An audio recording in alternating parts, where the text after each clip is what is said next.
everybody. Here we are, all ready to take you down to Pine Ridge for another visit with Lum and Abner, brought to you by the makers of Horlicks, the original malted milk.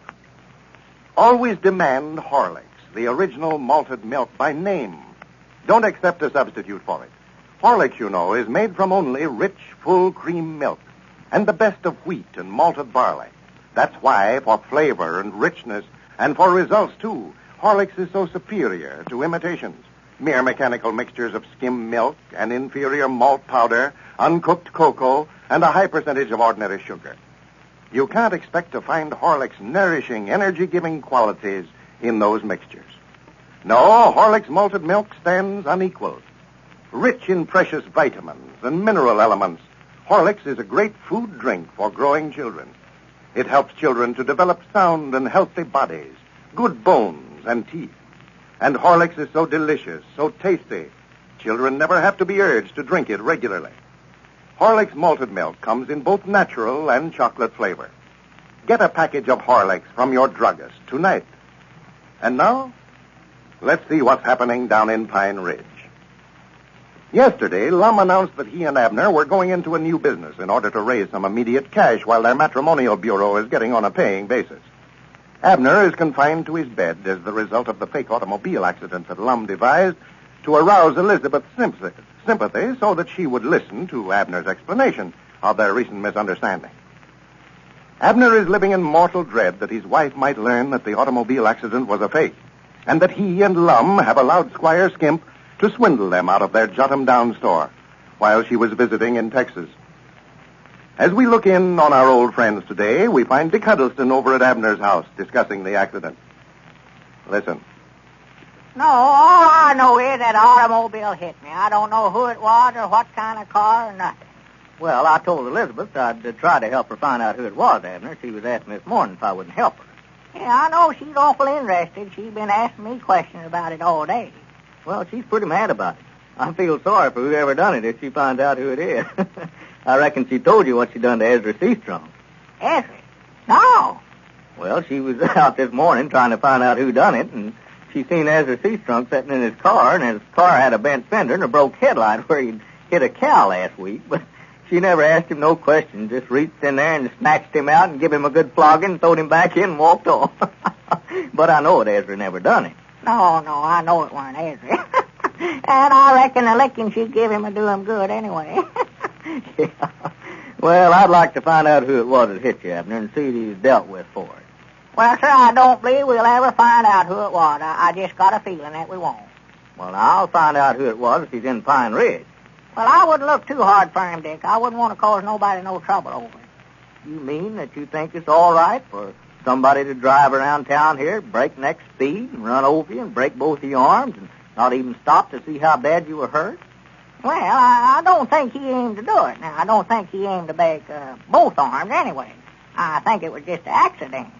Why, sure, I don't think he run over you on purpose, Abner, but he ought to be taught a lesson. There's too much reckless driving around here. Yes, there is. We've got speed laws here in Pine Ridge, and they ought to be enforced. Us citizens ought to get together and see that they are, too. Well, you're the constable. It's up to you to see if they're enforced, Abner. Yeah, that's right. I am, ain't it? Well, I don't think that the feller that hit me, though. I don't believe he was driving reckless. Well, he must have been if he's driving down the main street that fast and didn't even blow his horn. Didn't he blow his horn? Well, you said he didn't yesterday.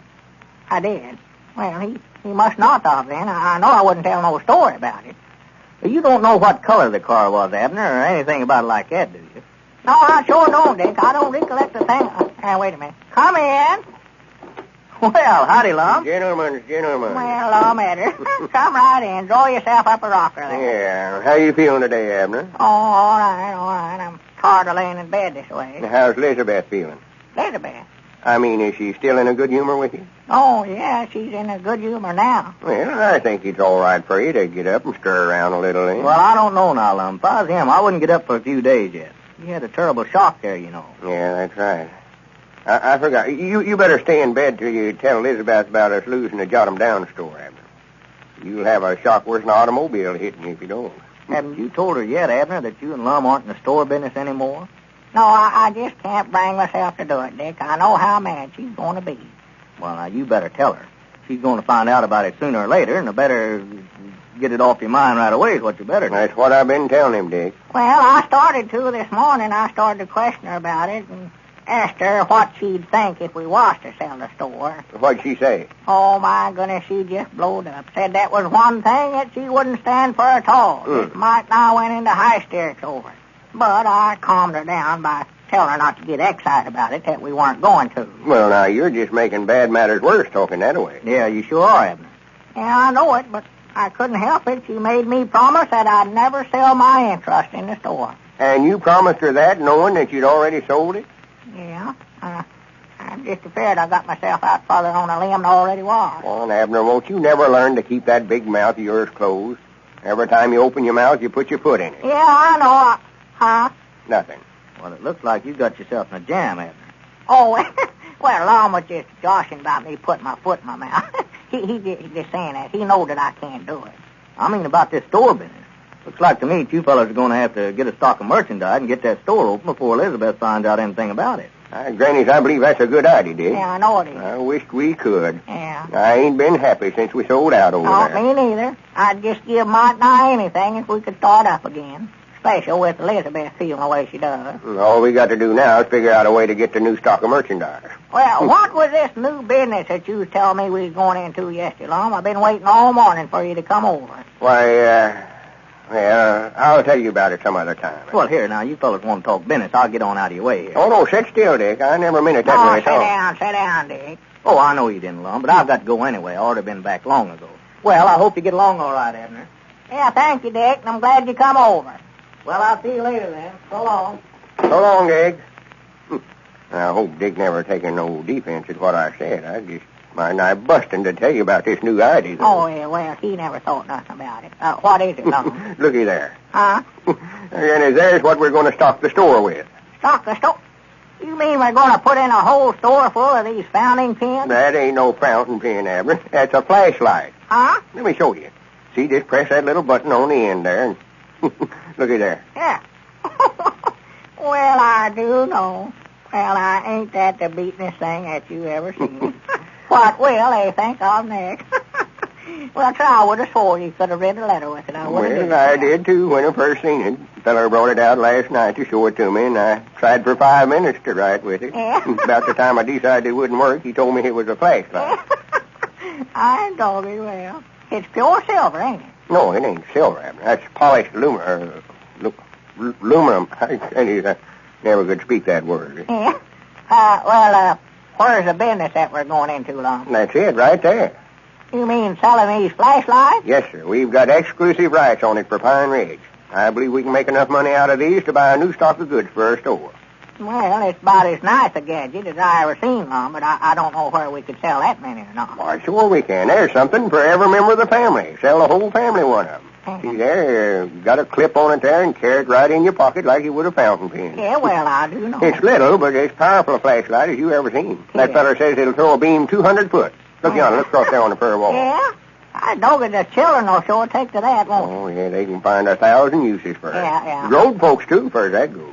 Handy to have around the house. Why, sure. Look in the attic, and down in the cellar, and dark closets, and all such as that. Natural. Handy for mothers to look in the children's throats with. Body driving an automobile oughtn't to be without one of them. Fixing flat tires and reading the road signs and one thing or another. I know that is a handy little contraption, ain't it? It sure is. Yeah, I'd love to have one of them myself. And Elizabeth, now, she needs one the worst way to use out there at the barn when she's doing up her chores, or milking, feeding the stock, and stuff like that. That's what I say. Everybody needs one. Yeah. These things will sell like hotcakes. Well, the only thing, old Lum, just from looking at it, I'm afraid they'll cost too much for most folks. What do they cost? Well, the price of them is 75 cents, but now, wait a minute. I ain't told you all my ideas. I've got a way figured out to where we can let every man, woman, and child in the United States have one of these. Yeah, well, now, wait a minute now, Lum. You're covering a lot of territory there now. Here's my idea, Abner. I was thinking about getting some great big company interested in these, and natural, I thought about the Horlicks Malted Milk Corporation. Natural. You know, they was nice enough to send out the Pine Ridge News first when all of our friends wrote in for it a while back. So I just sat down a while ago and wrote Mr. William Horlick a letter, personal. Oh, well, I believe I'm catching on now. Listen to this. Mr. William Horlick, Racine, Wisconsin. Dear Mr. Horlick, We are sending under separate cover a fountain pen flashlight, which we think you might be interested in using in an advertising campaign of some kind. Uh-huh. This is something that every man, woman, and child would appreciate having, and if you are interested, we can supply you with any number you want, as we are exclusive distributors for Pine Ridge. Yeah. Please let us hear from you by return mail. Your old friends, Lum and Abner. Well, I don't as long as you sort of outdone yourself on that letter. Now, that does sound fine. Well, it ought to. I spent enough time on it. Yeah. Abner, if Mr. Horlicks is interested in this proposition, we'll get that stock of groceries back in that store before Elizabeth ever finds out a thing about us going out of business. I dog it, I believe you're on the right track, Lum. Just go ahead and make me a half partner. I dog it. Well, if Lum's idea works, the old fellows ought to soon be back in the store business again. And now, let's look in for just a moment on the Carter home, where we find Lucille Carter and her friend, Ann Hughes. And I'm awfully worried about little Joan. Why, Lucille? She's not getting on well at school. You know, her teacher dropped in to talk to me about it yesterday afternoon. What seems to be the trouble? That's just it. I don't know. Her teacher says she's listless and restless in classes. She doesn't seem to be able to concentrate on her work. I wonder what can be the matter with her. I think I know, Lucille. Really? What? Nothing but hunger. Hunger? Nonsense. You know that I've always been very particular about Joan's food. Why, she's a well-fed child. Of course she is. But, Lucille, you don't realize how quickly children burn up food. Food doesn't stick with them like it does with adults. Joan probably gets hungry when she's at school, and so her energy sags. And she's so uncomfortable she can't keep her mind on her schoolwork. Well, what can I do? I can't just force her to eat bigger meals. That would probably do her more harm than good. Let her carry Horlicks malted milk tablets to school with her. Horlicks tablets? Yes. And then when she begins to feel hungry or feel tired, she can dissolve a few tablets in her mouth. They're nourishing and energy-giving, and they'll keep her from getting too hungry or too tired to give her best to her schoolwork. Joan will love Horlicks malted milk tablets. All children do. Where can you buy these Horlicks tablets, Ann? At your drugstore. They come in both natural and chocolate flavor, in a small 10-cent size flask, and in other larger sizes. And there's a mighty fine tip for all parents. Horlicks malted milk tablets, like Horlicks malted milk in powder form, are made from only rich, full cream milk and the finest of wheat and malted barley, and are a fine body-building food for growing children. This is Carlton Brickert speaking for Lum and Abner and Horlicks, who bid you all good night and good health.